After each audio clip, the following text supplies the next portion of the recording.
It's May 13th, 2021. We arrived in Joshua Tree National Park yesterday to spend the week camping during our third wedding anniversary. As you can see, we aren't camping, and here's why. We arrived in the park yesterday with reservations at Indian Cove Campground. The site wouldn't allow us to utilize the rooftop tent and awning together. The first-come, first-served sites were all taken, even in the middle of the week. The tent sites are clearly designed for ground tents anyway. The parking spots are shared, so they don't really work for our type of setup. Dispersed camping on BLM land may be our only option. The sites at Black Rock Campground would totally accommodate an overland-style configuration, but they didn't have anything available for more than a night. I'd like to come back here again another time.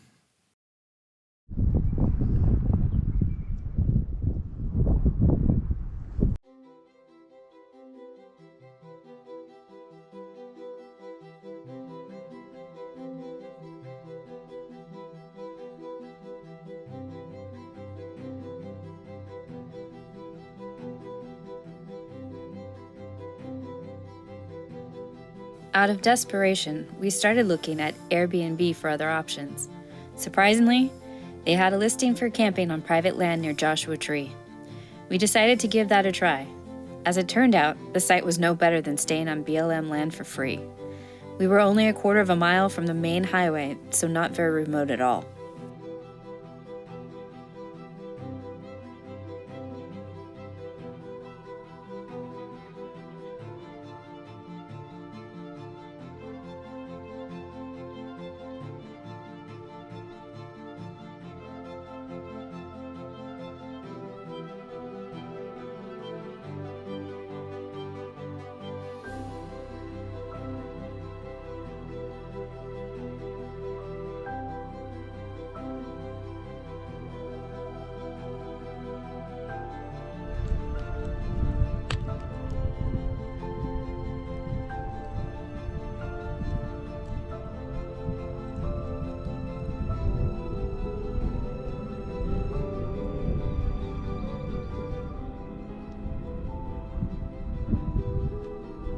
We made the best of it by making Santa Maria-style tri-tip for dinner and canceling our reservations for the other nights.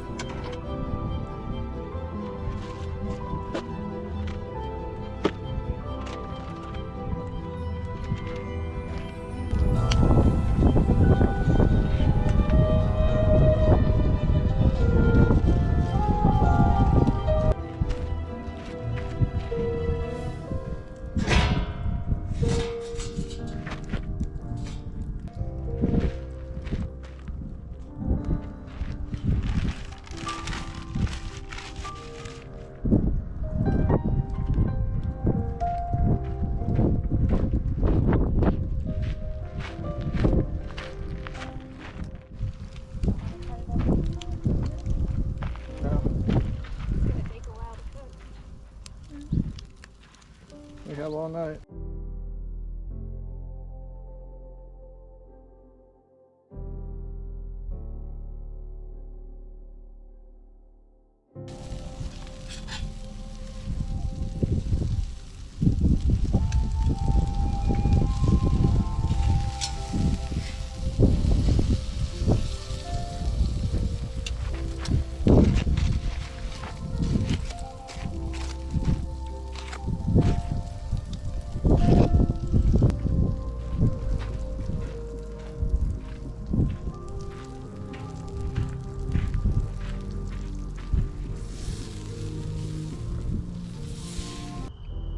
You want to share a potato? Yeah. I'm good Or with do you that. want your own? Nope. No. Because we can save the other potato for breakfast burritos.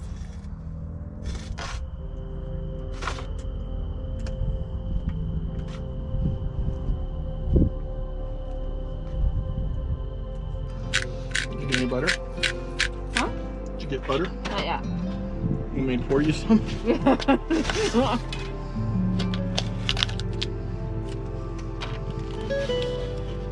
It was only 100 today, so the butter is Nice and ready to go. squeezable.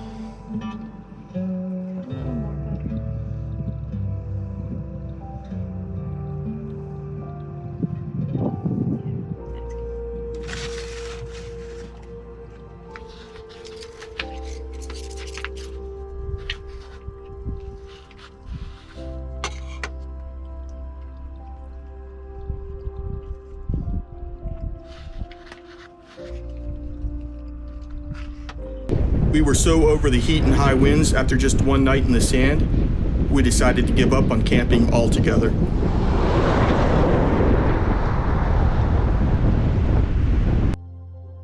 I found this quaint little place with running water and a kitchen on Airbnb and made reservations for 3 nights.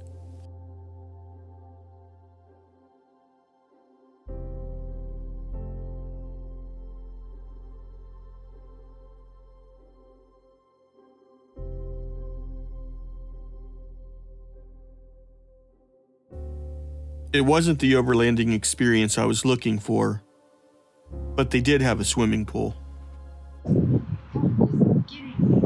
Just jump in.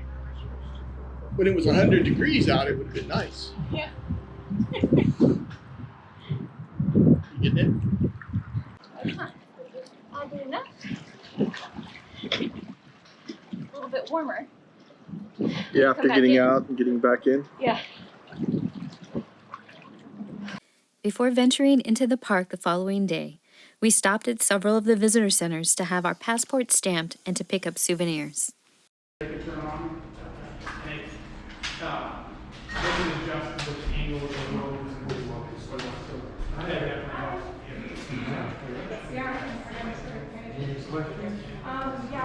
Yeah, there's not even pushing.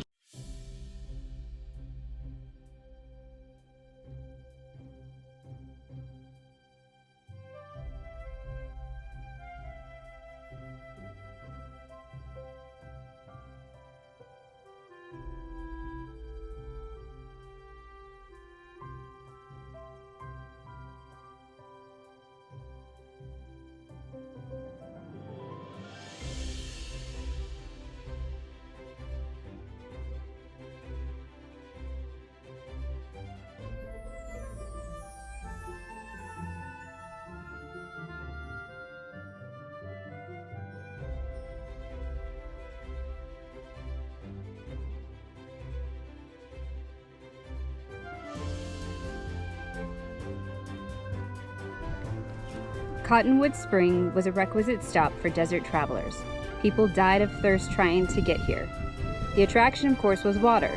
The Cahuilla Indians were the first to use water from the spring. The Iron Chief Mine piped water from Cottonwood to its mining operation 18 miles away. Not until the development of Shaver's Well, a few miles south, was there another reliable water source for miles around.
I stumbled across some information about a little-known miner's cabin in the mountains above Desert Queen Mine.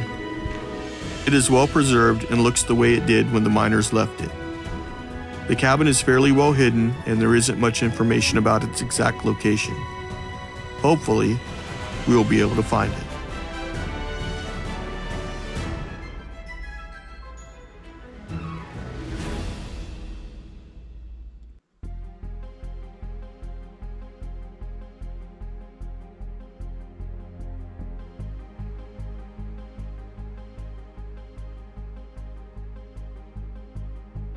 The Desert Queen Mine became one of the most productive and longer-lived gold mines in the northern Piñon mining district. Its discovery and ownership, over the years from 1894 to 1961, was steeped in the classic tradition of Old West deceit, suspicious circumstances, and death. Total actual gold production over this period of time is estimated at 3,845 ounces. That's kind of cool. Yeah.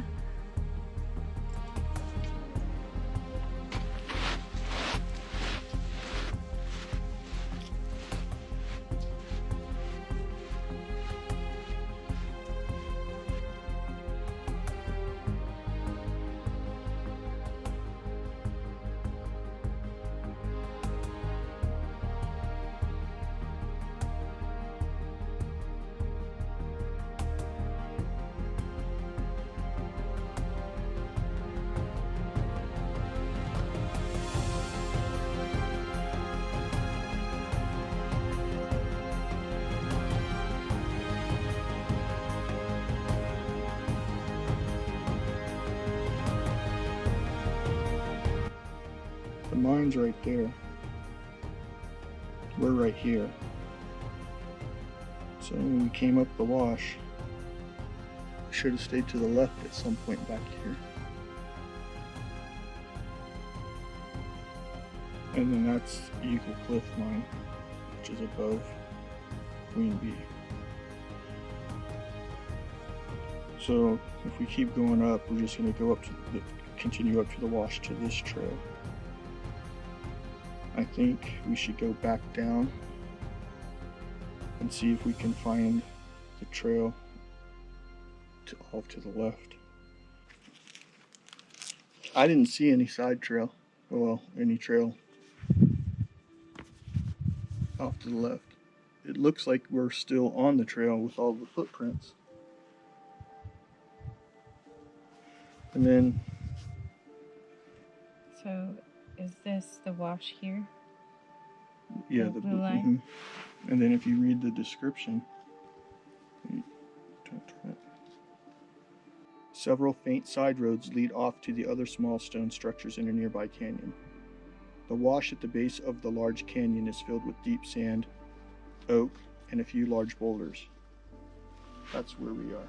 Oak, boulders. Discarded mining equipment and junk can be found strewn all up and down the wash. True. Back at the mine, take the road located on the opposite side of the wash back uphill to reach the mine itself.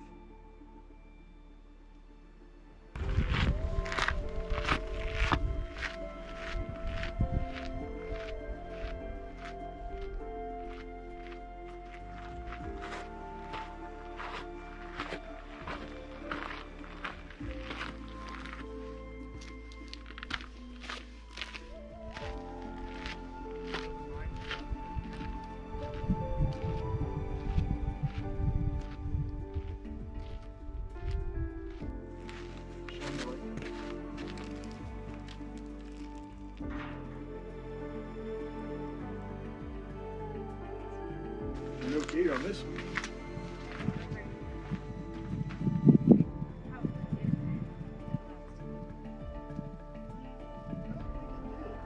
Yeah, maybe they were looking for a line and they didn't find one, so they just stopped digging. I guess that happens sometimes.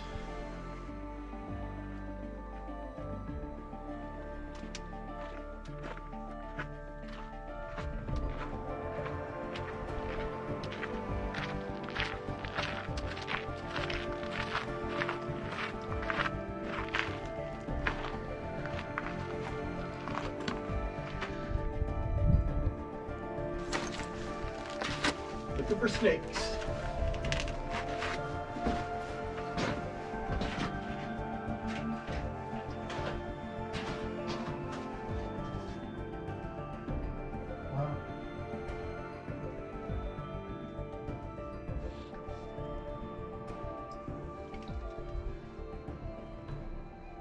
It goes back quite a ways.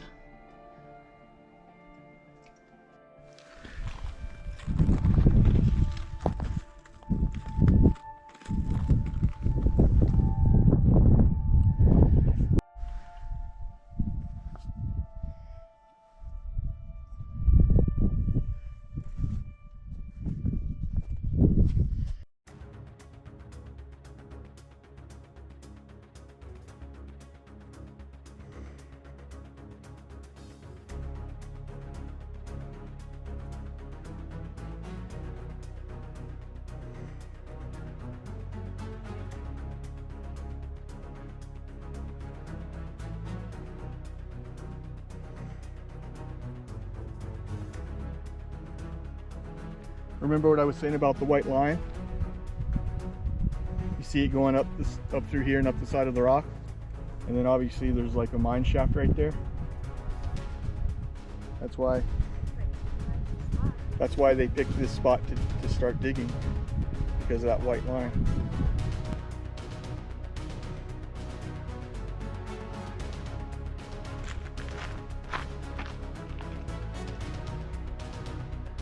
I'm right in front of you.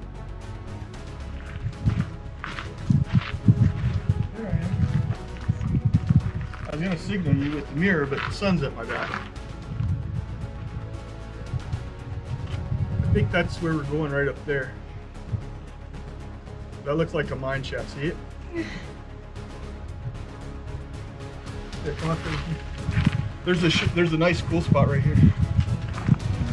Nice cool spot. Right over there.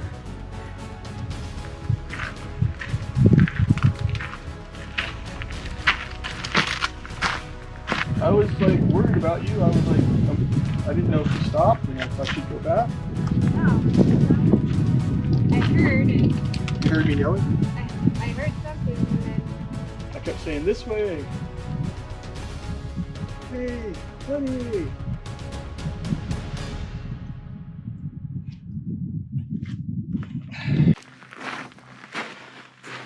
Where are you? right here. Up on the rock. Oh, did you find anything?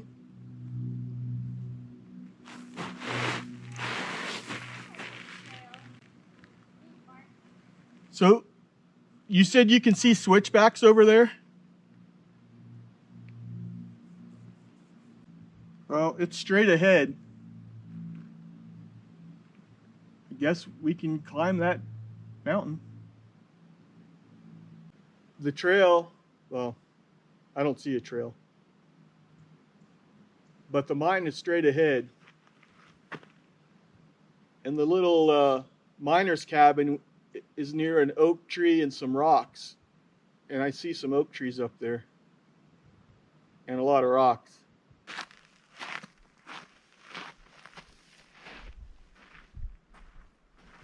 I'm going to start up. Do you want to wait there for a few minutes where it's nice and cool and I can make sure it pans out? Sure. All right.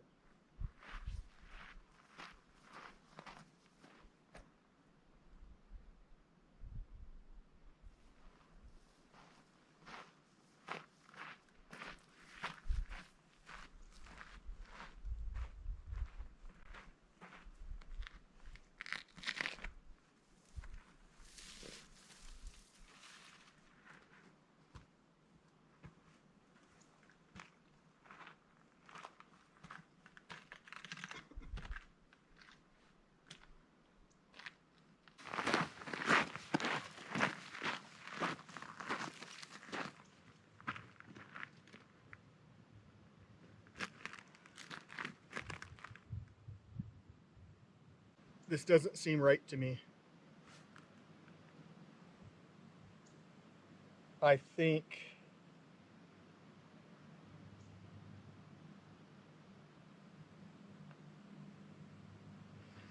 it's on the other side. those rocks.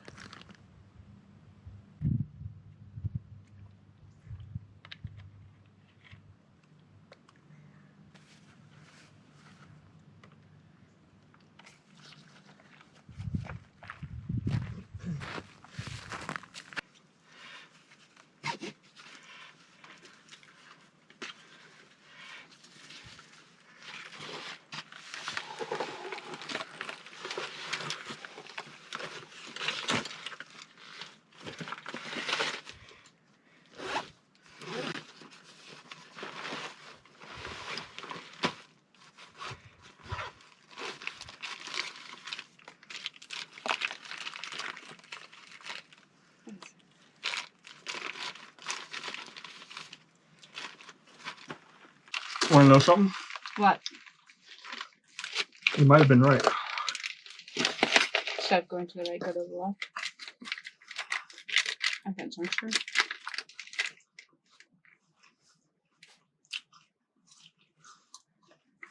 Well, Although that rock, and to the left of that rock. I have two. So I have GPS coordinates from Hiking Forum. That puts it over there. But I'm actually thinking it's on the other side of that. But then on Gaia GPS, there makes mention of Eagle Cliff Boulder House. And so I don't know if the miner's cabin is the same thing as the Boulder House. The Boulder House is over there. Not the same. My plan is going to start getting hot, so I'm not going further into the desert. Let's start heading back the way we came. Okay. And if we see the trail where we may have missed, that we might have missed, then we can maybe investigate that. But as of right now, I just want to head back and try this again another time. But if it jumps out at us on the way back, then we can explore it. If not, we'll try it another time because I only have a little bit of water left. Did you put your other ones in the backpack? I'll share my water with you. We run out. I said I'll share my water with you. I'm gonna drink your water. You need your water. Hi. Where are you guys headed to?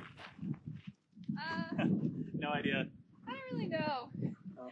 We were doing the Desert Queen Right. trail, and then we just kind of wandered over here. Yeah, the trails aren't super well marked. No, they aren't well marked. No. Not even on the map. Yeah. All right. Thank you. Yeah. Good luck. My feet were getting hot spots due to the heat and wet socks. I decided to stop and take care of it before any blisters developed.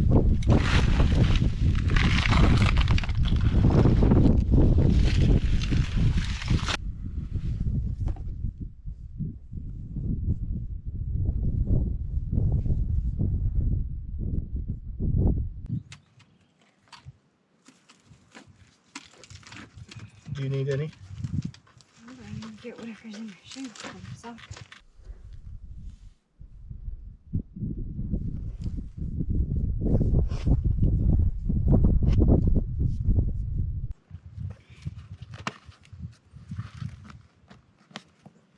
That's the trail right down there. That's one of the trails. Hmm? That's one of the trails. No, that's the trail we came in on.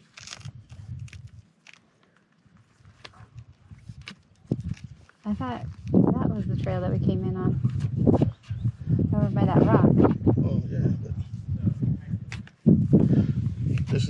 this will take us over the trail.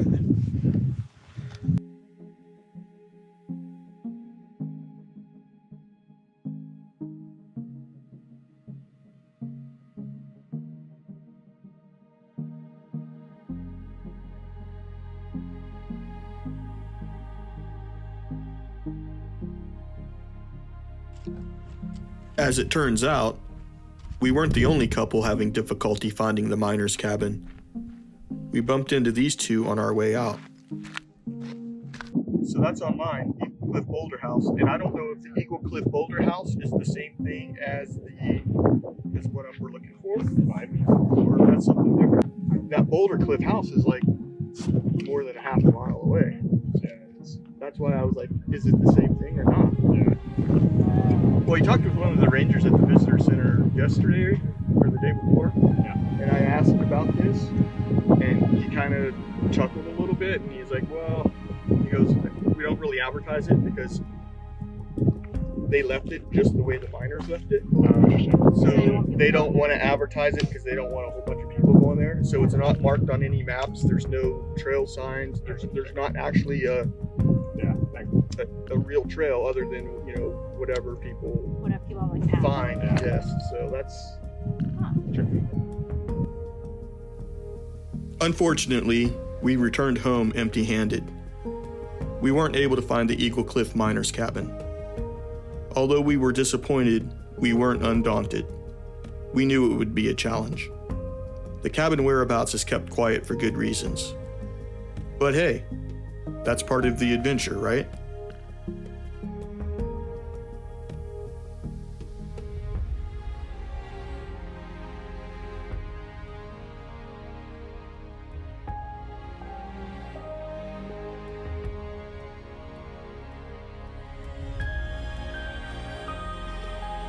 This isn't the cabin we were looking for, but it is an interesting find. These old ruins will have to suffice for now.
I'm not gonna lie.